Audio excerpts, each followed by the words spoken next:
Welcome to another summer special episode of Mock the Week. I'm Dara O'Brien. Joining me this week are Sarah Keyworth, Rhys James and Ed Byrne, Glenn Moore, Maisie Adam and Chris Ramsey.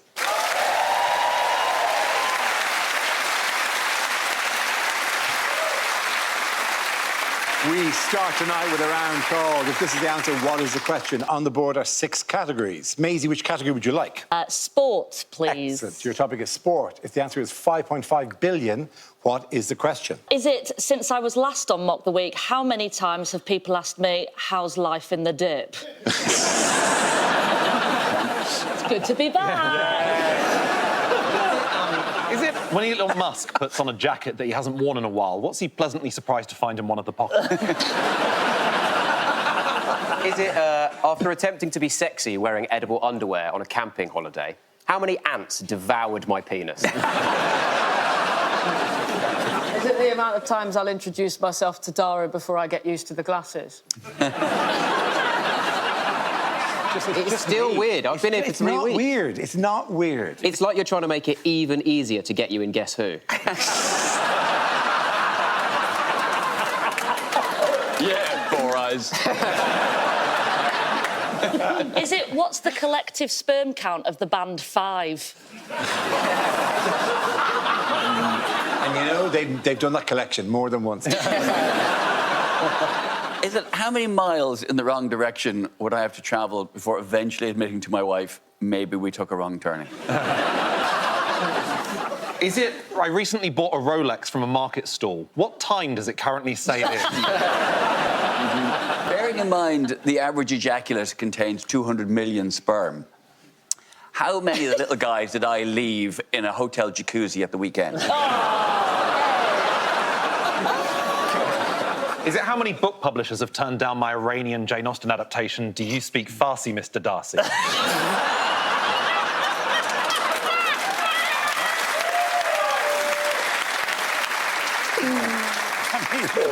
So many questions answered by the title. Imagine if that was the answer and we had to now talk about that. Is it how much I'm getting paid for being the voice of the Asda advert so you can shove your jokes up your arse, actually? Before you get there. It's a very reputable brand. Is it how many comedians started a podcast with their wife during lockdown? Stupid idea. It'll never catch on. Yeah. No. I don't know why I started a podcast with your wife, Chris. Is it how many horses have there ever been? I wish that was the story. I wish somebody had counted all the horses, just dug up all the bones and gone. What's the average number? You're out there, weren't you? Right, because 11 billion is the biggest number. It's the biggest number, so you think. It is the biggest number. Does anyone have the correct answer, please? Is it World Cup related? It is World Cup related? Is it what the expected viewing figures? It's absolutely right. Thank you very much, Glenn. That is indeed.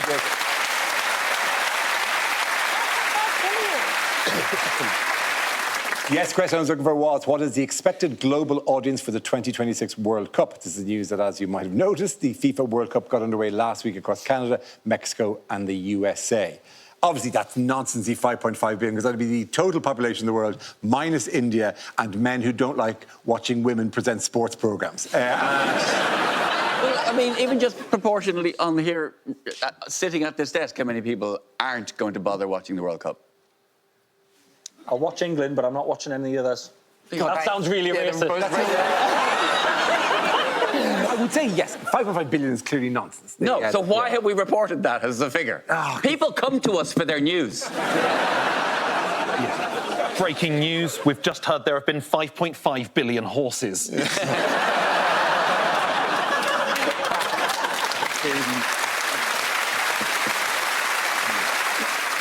I would watch Scotland because I'm a big fan of Scotland. In fact, I'm planning a big tour. I'm planning a holiday around Scotland. I've got a mate in the SNP who's got me a good lead on a camper van. The thing is, though, there's always this stuff, but stuff keeps coming out about England. They keep leaking everything. They keep leaking the team, and they're, like, leaking all the stuff that's going on in the camp. They keep saying, like, England are eating baked beans for dinner. But they always do it, and they say it's been leaked by a camp insider.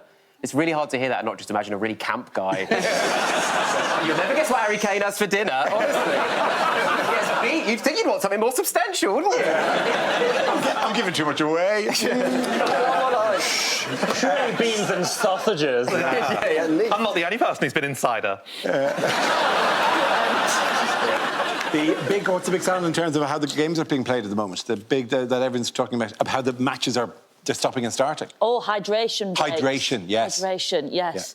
That are definitely not for the adverts. No, not definitely anyway. not so that they can do player welfare. No, How dare you player even welfare. suggest it's right? But you can't complain about it because FIFA, who you never want to give the moral high ground to FIFA and go, do they need these? They're going, do you want the players to die?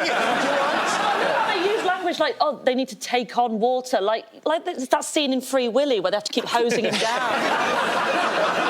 Just Harry Kane now. I like the adverts. Because if it's ITV, then it's adverts for, like, cars and TV shows. I mean, when it's on the BBC, it's like, what if Gareth Southgate looked like Joseph Fiennes but sounded like he had a head injury? I just keep getting adverts for Asda with that really annoying voiceover. Call a lawyer. Call a lawyer. Someone better be making a lot of money off that thing. The other technological advances is RefCam, in which there's a replay shown directly from the ref's head as he swivels around, giving motion sickness to everyone at the party. It does feel very American that the ref is wearing a body cam. I've heard a rumour that it switches off when he books a black player.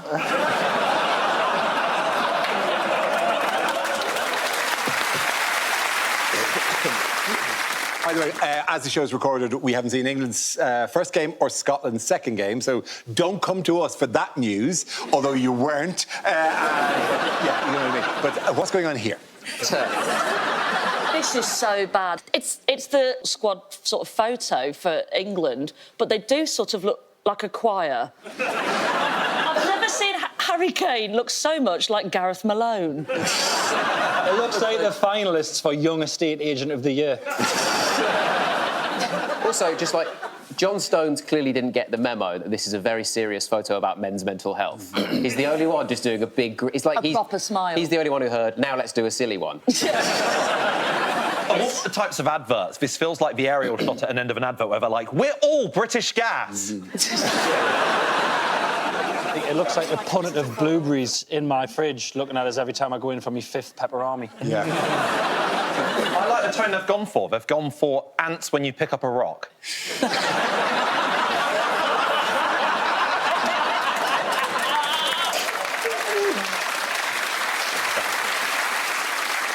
But the better ones in this are the individual photographs. Now, before I bring this up, we've all seen the bit where they point at the camera or look scary or, you know, generally, and in defence, and they'll pop up this little portrait of them going, I'm going to get you. Just like on Gladiator. Yeah, just like on Gladiator. Yeah, exactly. And yet the England team have gone for this. That's just... It's every comedian's first Edinburgh poster. Yeah. Who did the photo shoot? Adele? Hold on, what's his name? Dan Burn. Dan Byrne. Do you play for Newcastle? Yeah. Yeah. Oh, my kids used to go to the same school. OK. Sorry? Sorry, your That's kids... how old are your little I fucking know about kids? football. Our kids went to the same school for a little while. As him? As him. He's like 36. He must have that by now. His kids and my kids. Oh, sorry. Right. His children and my children. I know they say footballers are dim, but I didn't know they get held back that many years. I mean, that does have the air of, I don't like history. Well, it's a very moving photograph, this I want to know what love is shot. It's probably not as whimsical as the one of Anthony Gordon. No. Oh. Do you mind if I... Sorry. My barber never knows what I mean when I ask for the lesbian nana.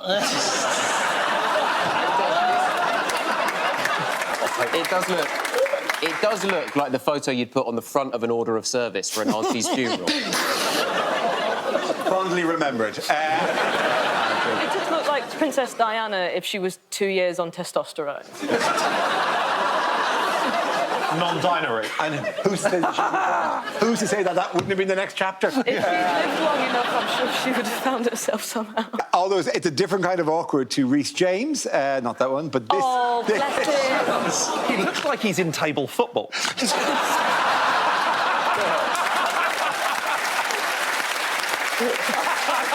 I'm expecting him to do a backflip with his arms by his sides. He does look like he's just come downstairs and gone, Mum, I've been sick. How do you feel? How do I feel? Yeah, about sharing the name with someone who's in the England. Well, gutted, because I thought I'd been called up for the England squad. Now, obviously, it's a nightmare, Glenn, OK? And it makes me want England not to win the World Cup, because then I go even further down the Wikipedia ranking. The worst part, it's not even my name, Rhys James. Rhys James is a stage name I chose, like, 17 years ago when I started doing stand-up, because there was already a comedian with my name, and I thought there probably can't be two Ramesh Ranganathans, you know? I was hook, line and sinker. Hook, line and sinker. Meanwhile, what record have Scotland fans reportedly set at the World Cup? Well, reportedly. Loudest cheer, 120 decibels. No proof. It's up there with the 5.5 billion figure. Yeah. It is impressive to be the loudest in America. Yeah. Isn't it? That's like quite an achievement. It's like being the horniest in the Bonnie Blue queue. It was when they were singing the national anthem, Yeah, wasn't it? And I think, we would sing that loud if our national anthem wasn't about begging God to protect an elderly racist. But also, it's true, because we don't know our national anthem. It's like, this is how loud you can be if you know the words to your national anthem. Yeah. And half of us are confused about King or Queen. We don't know the second verse. Tell me about like, it. if it was...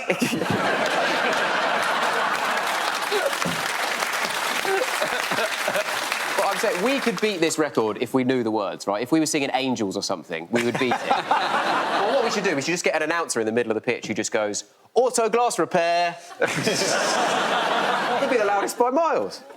Shame nobody did that for you.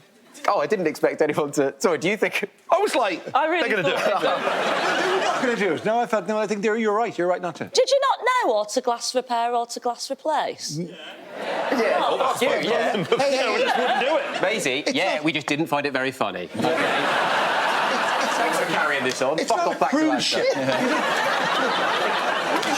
Unless you're getting paid, you're not going to say the word. Yeah. It's not a cruise. They don't have to join in all the fun. I don't know. I think we could get him.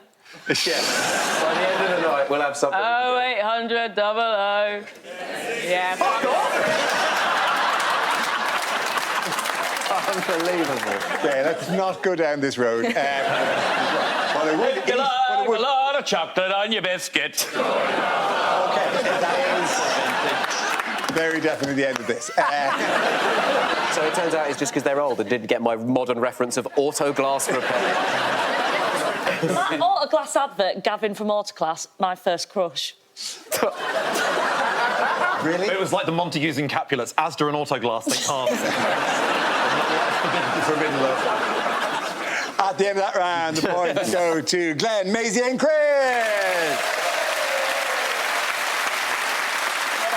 Join us after the break for more Mock the Week.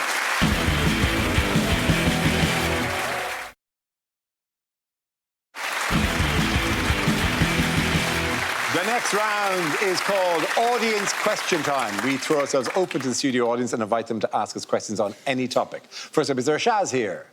Hey, how are you, Shaz? You well? Good, how are you? I'm very well, thanks for asking. No one ever asks. Thanks, Shaz. Shaz, what question have you got for our panel? What fun new rule would you introduce at the World Cup?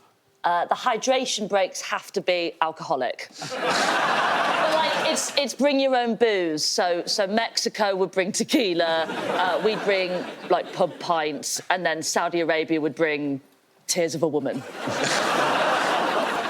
Hot balls! Yeah. I think you'd make the balls dead hot. Or quicker. And the keeper's like, I just like saying hot balls. And then what? The goalies have oven gloves. Yeah, mitten with that thing in between. They can only dive like that far. I think when a player takes their top off to celebrate a goal, they shouldn't get a yellow card. They should have to wear something from lost property. I think there should be one player in each team that's immune to yellow and red cards, so that every team has one mad bastard. Yeah. Totally changed like the recruitment thing, wouldn't it? It's like, who's our midfield this year? Declan Rice, Jude Bellingham, and Hector the Cannibal. I would make two-footed tackles compulsory. And by that, I mean everyone's got to have a huge dick. I think they should play for 20 minutes and then they should stop and the referee should go, one of you is a traitor. And then they got to sort that out and then they can go on. I think the yellow cards for time wasting doesn't work, does it? So what it should be, if you're a player, every second that you waste, a digit of your debit card gets revealed. Adult mascots. Oh, that's a brilliant idea. You know the little kids that walk out with them? Fully grown men. Yeah. Just make it weird. Just big fat lads. Like blokes in their 50s, just Still holding hands. Oh, you have to still hold hands. Hold hands. Stand in front of the players. Fucking excited. Just jumping up behind them. The players have to put their hands on and sing the national anthem. Thank you very much, Chaz. Good man yourself. Thanks, Great Chaz. question. Very good. OK, next question. Where's Anthony? Hey, Anthony, how are you? I'm all right. Good man yourself. That's an excellent beard, Anthony. Congratulations. Thank you. Anthony, is it a beard-related question? No. Good. What is the question? What's the most useless fact you know? Bill Murray is still filming Groundhog Day. I only know one useless fact, but it's because it was on the back of penguin bars when they were in my packed lunch. So I can tell you that in Gainesville, Georgia, it's illegal to eat fried chicken with a fork. It is. OK. If Finding Nemo was scientifically accurate, when Nemo's mum died, Nemo's dad would have changed sex and mated with Nemo.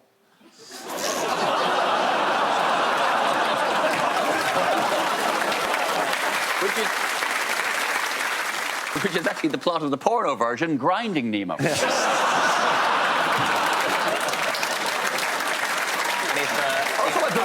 going to go Finding Me Hole. Apparently, the guy who invented the condom was really embarrassed afterwards because he found out that no one else has that weird bump on the end of their dick. Did you know there's a shop in MI6 that sells books about the Gatwick W.H. Smiths? My favourite little-known fact is, in Spain, in 1998, Ed killed a hitchhiker with his car. I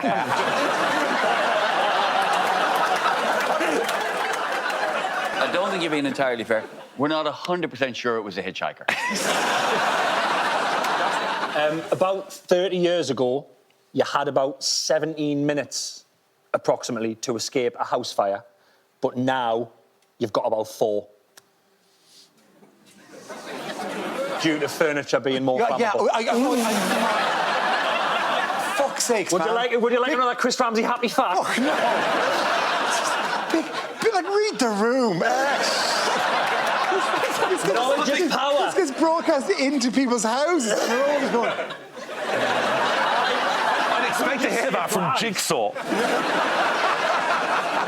How big is your house that you need 17 minutes to get out of it? I live in the north. It spans multiple postcodes. Thank you very much, by the way, for that. Thank you very much for your question. It's very kind of you.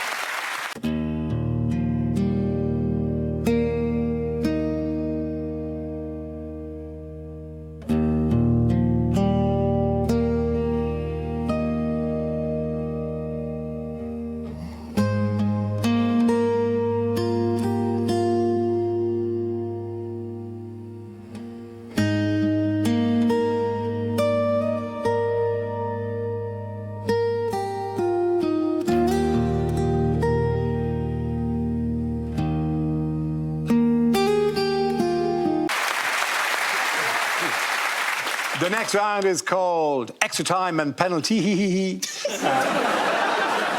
This game involves Glenn and Ed, so if you could make your way to the performance area, please. This round is a standard challenge. I launched a wheel of news, and wherever it chooses to stop, one of our performers must step forward and talk about that subject. The winner is whoever I think is the funniest.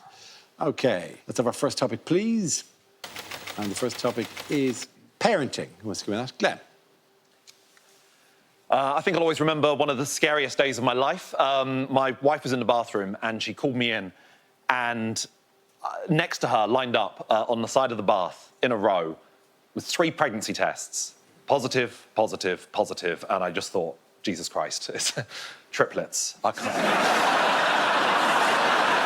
Actually, do you know what? This is the right time. This is possibly the right time to have a kid. I'm with the right person. I know I'm with the one. I'd taken the advice of Sir Mick Jagger. Mick Jagger gave an interview many decades ago where he spoke about finding the one. said that over the course of his life, he thinks he slept with 1,000 women, but he wishes instead he'd slept with one woman 1,000 times. And I think that's sweet. I wish I'd slept with 500 women twice. Yeah, I think I'd have really enjoyed that. I've got lots of friends who are parents, and they're different kinds of parents. Some parents are very, very ungrateful. I've got parents who complain all the time. Every time their kid throws a tantrum, my friends will be like, oh, God, this is the worst thing that's ever happened to anyone. And you go, well, no, have some perspective. It's the 21st century. This is not the worst thing that's ever happened to anyone in the world ever. You've obviously never had an erection in a kilt. It's not the worst thing. I mean, some of my friends are too grateful. Some of my friends are too enthusiastic as parents, you know? I've got friends who have got the enthusiasm of the parents in a kid's cartoon, you know? Some of my friends, they're enthusiastic as the parents in Bluey. That's not a good thing. Those dogs are unwell. That's not a good thing. The parents in Bluey, they'll see like a lumberjack on TV, and instead of being like, hey, should we get the kids to draw lumberjacks for a few minutes? They'll be like, hey, why don't we get the kids downstairs and dress up as lumberjacks for 9 hours today with complete disregard for our personal and professional lives? Hey, let's get the kids downstairs. Bingo, Bluey, come down the bloody stairs, because it's Australian, they're allowed to say bloody, which is insane for a show for 3-year-olds. Bluey, come down the bloody stairs, you fucking and then Bluey dance around like lumberjacks for 9 hours. That's not even the most unrealistic bit. The most unrealistic bit is at no point do those parents say, fuck this, whack on the TV and just watch Bluey. Thank you. Thank you very much, Brad.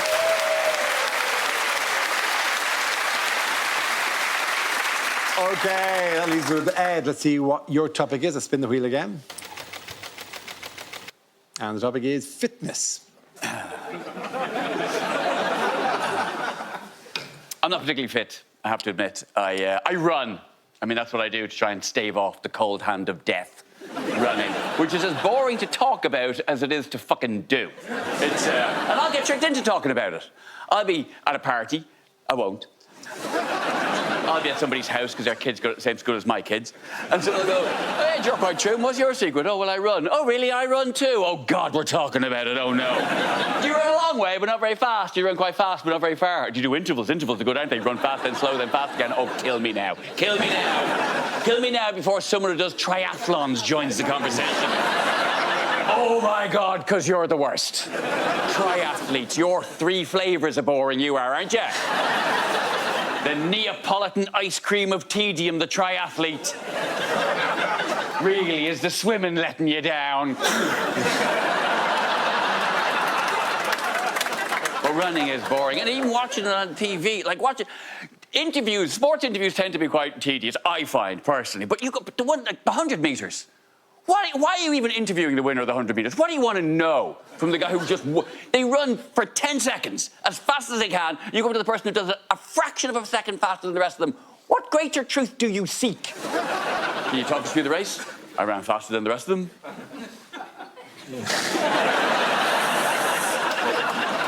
What was your strategy? Start fast, keep going fast, finish as fast as I can. How do you feel to have won? Happy. I was hoping to win. Things have really worked out, if you ask me. Yeah. You realise this interview's now gone on longer than the race. You know that, Did you see the race? You did. Well, then you probably know more about the race than I do. I was in front. I didn't even see what the rest of them were doing. You know who you should talk to? The guy who came in last. He saw the whole thing. Very good. Very good. At the end of the points go to Evers. Come on back. Join us after the break for more Mock the Week.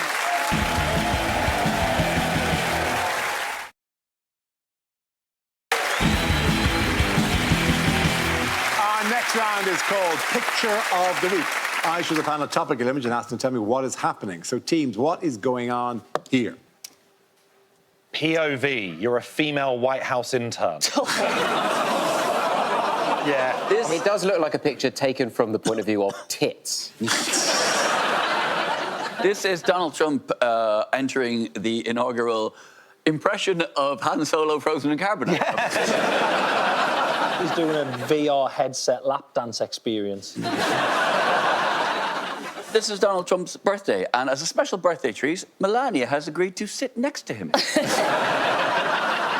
It's a bit like he's doing that thing where somebody stands behind you and pretends their hands are your hands. He's saying his famous catchphrase, cracking cheese, Gromit. The cap's not great, is it? Like, I feel like he thinks the cap is a good look. You have seen his hair, right? Yeah. Yeah. What did you think I asked for in the salon? Have those people sat behind him just been eliminated? It could happen. They got takeaway food at the party, didn't they? Did For they? MAGA whammers.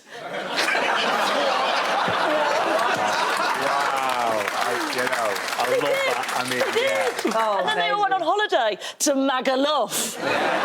What did they watch on the plane there, Dara, I hear you ask? Madagascar! I mean... I'm on tour in September. Is it? What if this is how we find out Maisie's like, I'm having a mega stroke right now? I can't believe you're on tour in September and you're burning all your gold and... Do the Madagascar joke again, correctly. Funnier if I say Madagascar too. Do you think that could add something to it? Get out of the way back. Do you know what they watched on the plane? No, please go absolutely insane for this, just to confuse the people at home so that they lose all sense of what is and isn't funny. Actually, it would be preferable if once she does the punchline, could you say auto glass replace? Okay, wait. And you know what they watched on the plane over there, Dara? Madagascar too.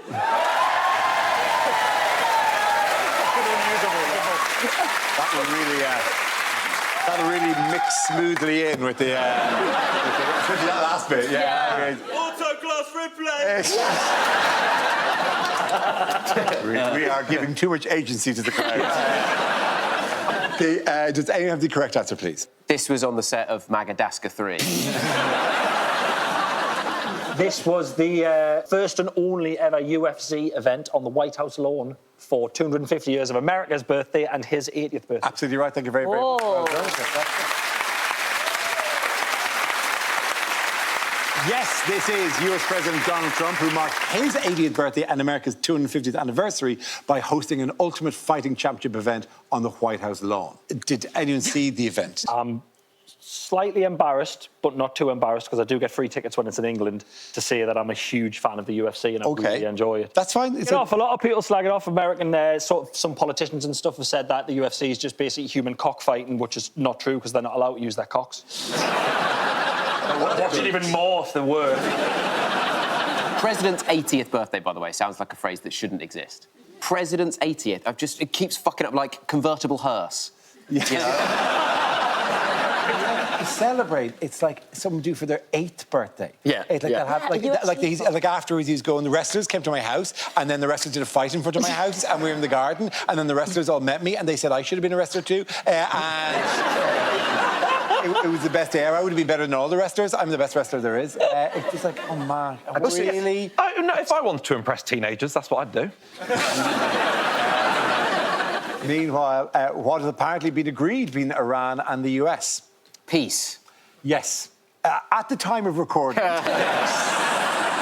there is some sort of memorandum of understanding. That's the term, is memorandum of understanding. And no war has ever finished on those terms. The Nazis have said, agree to disagree. It means that they haven't fully negotiated a peace deal, but they're both expressing desire to move towards a peace deal. So exactly the same as they were at the recording of the last show and the recording of the show before that.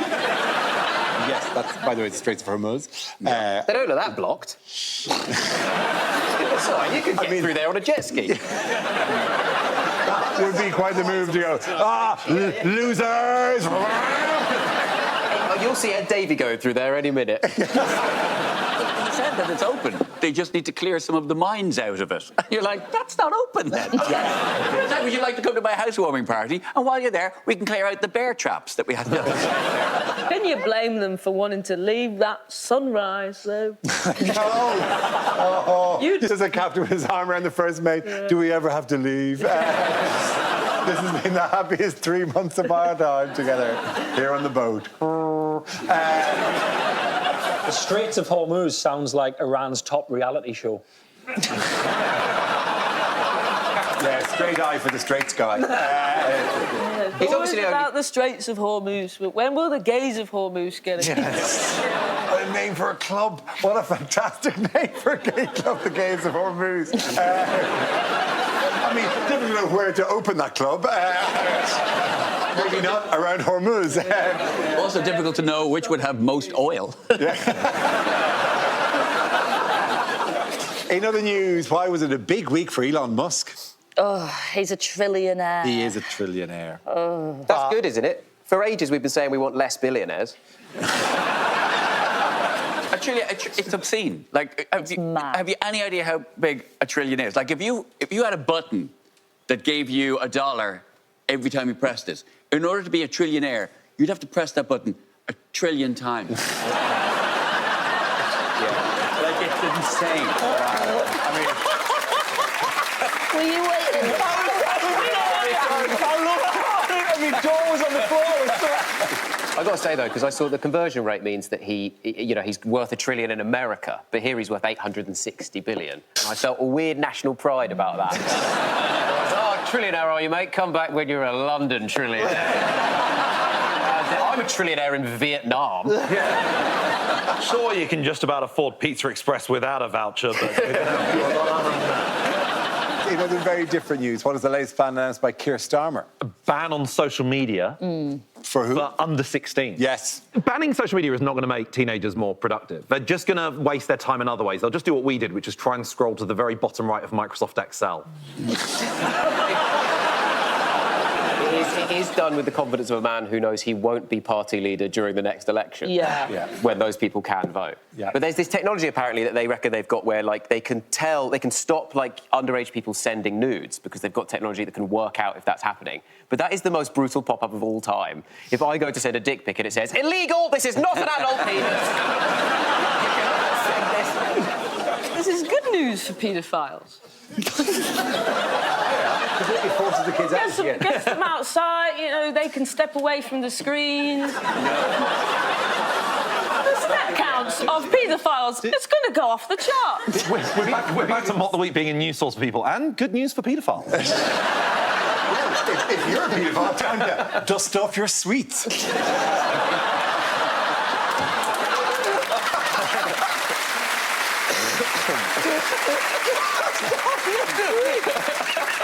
Oh, I hope that goes in. Even out of context. Oh, just that clip for the last moment of Instagram. That'll be the last clip that ever gets posted on Instagram. If you're a paedophile, time to dust off your tweet. But the whole thing gets shut down. I did have a conversation with a teen in my own home where I said, oh, they're getting rid of all your social media. Why have you said that like that? Yeah. Of mine.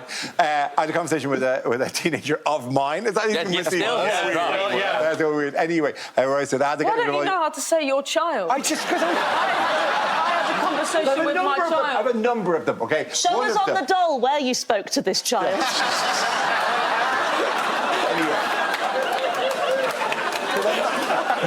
Unbelievable. I spoke to one of my children. Right? There it is. There we go.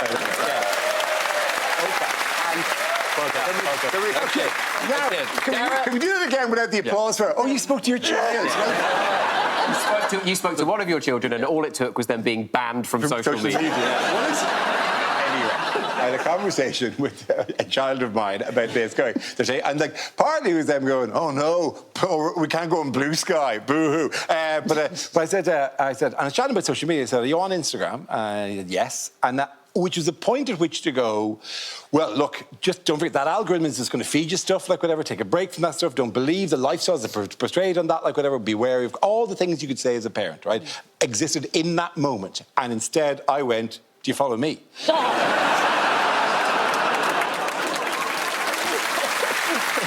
At the end of the round, Rhys and Sarah. Join us after the break for more Mock the Week.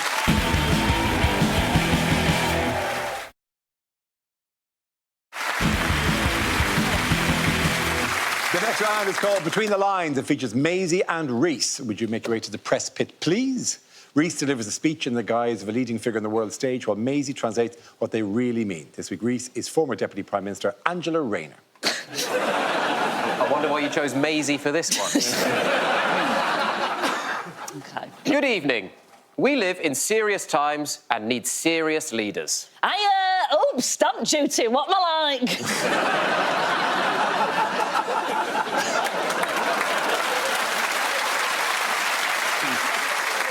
It's great we can finally do this round without an accent being offensive. Yeah. The local elections sent us a clear message on what we need to do. Apparently, we need to fuck off. My motto is party first, ambition second. Woo! Party! Turn it up, DJ! Hands in the air, everyone! I am convinced that I can take the fight to reform. I've challenged Farage to a scrap in a Wetherspoons car park. With me, what you see is what you get. Unfortunately. People say I drink too much. No, that's just fucking bollocks. Such a good head of hair. Good God. It's like an art at Christmas, isn't it? I am someone who knows what they want and how to get it. Vodka and Southern Comfort, 2 blue wickets and a bag of steak McCoys, please, love. It's the most northern you've ever been, this, isn't it? I feel like I've stepped into the Coronation Street Live experience. I am open to working with Zach Polanski. Sounds like he can save me money on another boob job.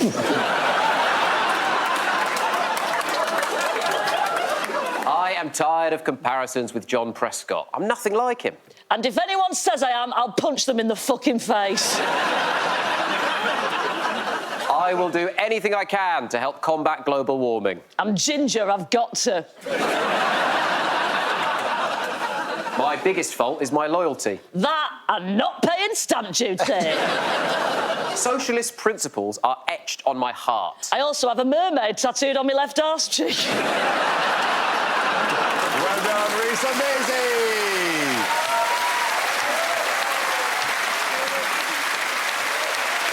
Now we come to scenes we'd like to see. So if everyone can make their way over to the performance area, I'll read out this week's topics and we'll see what our panelists can come up with. OK. Here we go. The first subject is unlikely things to hear on a nature show. Want to see the most dangerous animal on the planet? Look in the mirror. There's a gorilla with a shotgun stood right behind me. First, a sea reptile, then a land rodent, then a tree ape, a Neanderthal, and finally, an upright human. And who did you date before me? The ant colony functions like an incredibly complex machine, each ant with its own individual role to play. Now, watch as I pop the kettle on. The adult male has spent the entire night in the bush. Good for her. This volcano could erupt at any moment. So please, where is your bathroom? The blue whale's penis is a staggering 8 foot long. Meanwhile, the female blue whale's vagina is absolutely shot to shit.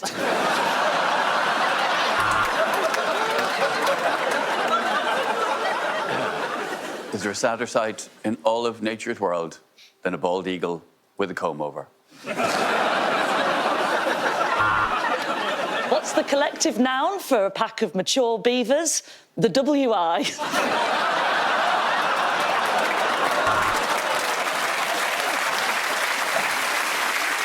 It seems that Chi-Chi the panda just refuses to mate, despite all the flowers and chocolates I've bought for her. While dangerous, this lizard is no match for a large bat. So hold it still. I've done her, I've done her, done her. The female says no, and the male respects it.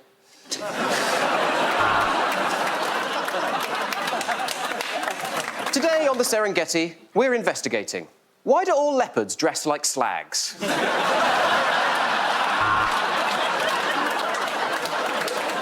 This relentless predator has finally been dropped from his publisher.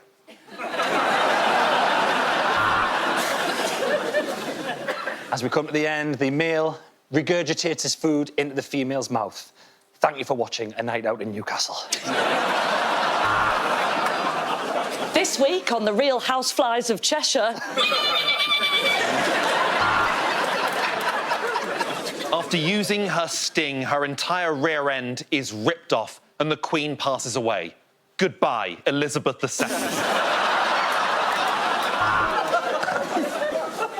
For this young cheater, speed is of the essence. His girlfriend will be home in 5 minutes.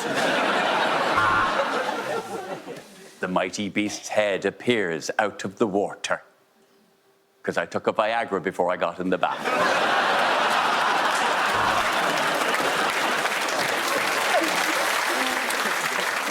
The results are in, and you are the father. You're also the mother. You're a seahorse. Well, standing here, you realise how small you really are. And that's why I won't be coming back to this nudist beach. The next topic is commercials that never made it to air. Wow. 0 to 60 in just 5 seconds? This baby's aging really weirdly. Auto glass repair. The new Pringles fleshlight for people who fucking love crisps.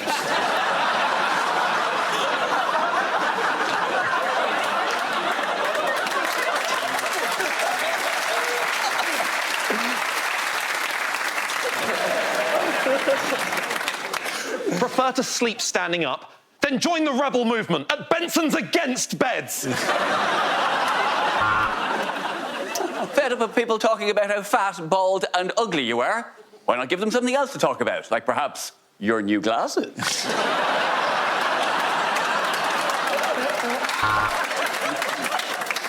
If Carlsberg did birthdays, they'd probably be the best birthdays in the world.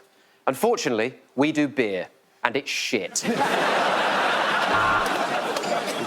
Some stains are impossible to get out.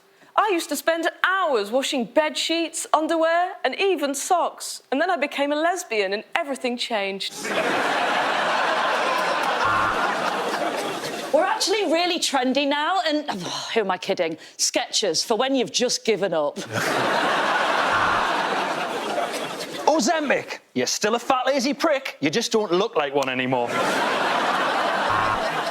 First, we brought you the manna file, the nail file for your fingers. And now we bring you the the toe one, the one for your toes. Drink Guinness for when you want to turn your shit to tar.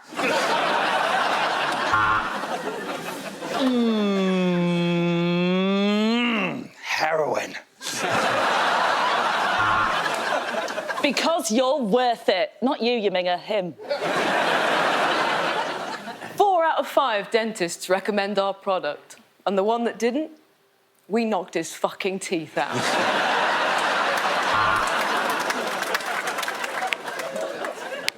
Every time I clip my fingers, somewhere in the world, a child books their birthday party at Go Ape.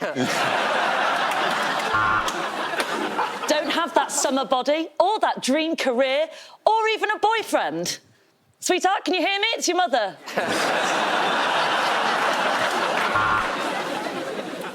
Maybe she's born with it. Or maybe you gave it to her.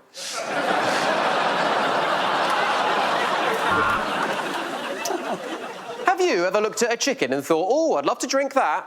Soup.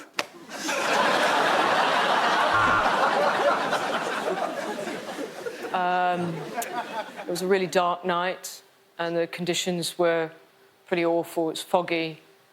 And I shouldn't have driven, really. I was very tired, and it just came out of a huge bang, and I knew he went over the bonnet, and he was dead on impact. I'm fairly certain. I don't know what to say. I didn't see him step out. I should have gone to Specsavers.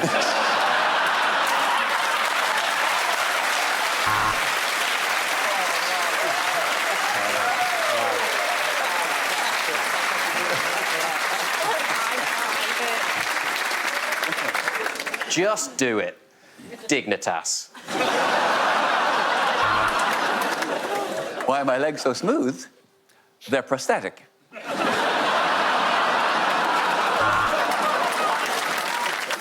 VPN. Because it feels weird uploading your passport with your cock in your hand, doesn't it?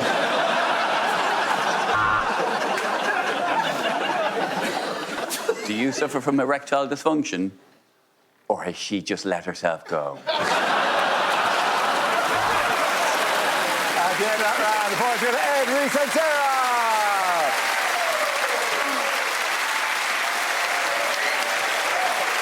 And that's the end of the show. This week's winners are Glenn Moore, Maisie Adam and Chris Ramsey. Commiserations to Sarah Keyworth, Rhys James and Ed Byrne. Thank you for watching. I'm Darrell Breen. Good night.